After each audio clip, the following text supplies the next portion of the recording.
everybody, Pastor Adam here as we continue our journey through John. Now, just as a reminder, this is not a deep Bible study, but it is a time where we just take a bite-sized chunk of scripture and talk about it briefly.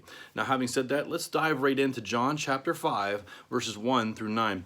And this is what's going on. In verse 1, it says, "After this, there was a feast of the Jews, and Jesus went up to Jerusalem. Now, there was in Jerusalem by the sheep gate a pool, in Aramaic called Bethesda, which has 5 roofed colonnades. In these lay a multitude of invalids, blind, lame, and paralyzed. One man was there who had been an invalid for 38 years. When Jesus saw him laying there and knew that he had already been there for a long time, he said to him, 'Do you want to be healed?' And the sick man answered him, 'Sir, I have no one to put me into the pool when the water is stirred up, and while I'm going, another steps down before me.' Jesus said to him, 'Get up, take your bed and walk.' At once the man was healed, and he took up his bed and walked." Now that was the Sabbath. And that's going to be a foreshadowing of some things we see in the next few days, but this healing took place on the Sabbath. Just a few things to point out, and then I want to kind of give us something to challenge us for the day.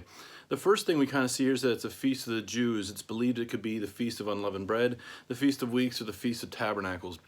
The point is that there's a lot of people coming into Jerusalem for one of these feasts.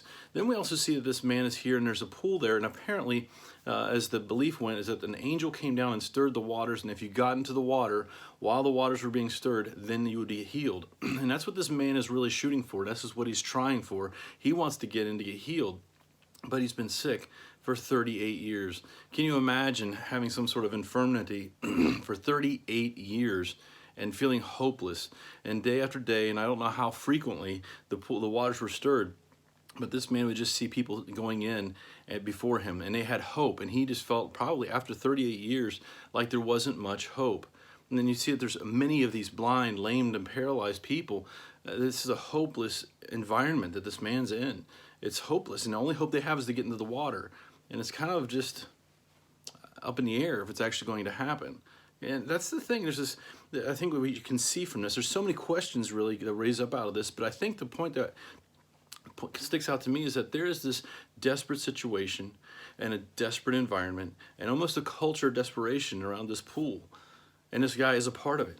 And as Jesus goes in there, and there's once again so many questions. I mean, Jesus could have walked through there and started making people walk and see and so forth. But he comes up to this guy for whatever reason, and he asks him a question. Do you want to be well? Do you want to be healed? And the man, it doesn't say yes. He says, I don't have anybody to fix this for me. I can't do this. I can't get in the pool. Someone keeps stealing it from me. And Jesus says, get up, take up your bed and walk. Now there's a couple things that happen there. That desperation was met with some kind of hope. And there was actually from that desperation and hope, there became an expectation when these two things met. And this guy who was there in the midst of all this actually tries to get up and actually starts to feel the strength returning to him. And the muscles that had probably been atrophied away all of a sudden started to support him and lift him up. And he was able to stand and walk. Can you imagine the feeling of not being able to move like in this way for 38 years and all of a sudden you have new life? And I think this is an interesting point for us to wrestle with today. And maybe this is what you'll pray about as you after we're done with this video. This man, in the midst of a desperate situation, needed hope, and Jesus met him there. His body in many ways was dead, but when Jesus came, he had life. And so for so many of us, I think we are in desperate situations. We're in difficulty, and we seem overwhelmed, and there's so many things that I can't do it. I can't do it, and that's the reality. We will find out later on in John that apart from him, we can do nothing. We need Jesus. We need Jesus for salvation. We need Jesus for the process of becoming holy, which we call sanctification. We need Jesus for our next breath. We need Jesus for our next heartbeat. And if our life is not lived in that dependence upon him, who are we depending on? We're depending on ourselves, and we need to realize that apart from him, we can do nothing. He is our power. He's the one that empowers us. So when you're facing a desperate situation, I don't know where you are spiritually.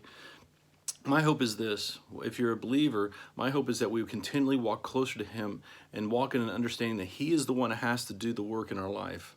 And we must rely on him and respond to him and obey him. If you're not a believer, you might say, well, how am I supposed to navigate this? What am I supposed to do? Here's the reality. And I'm telling you just because I've experienced it. You need Jesus. You need him. And he's the one who's made himself available to you. That's why he came here.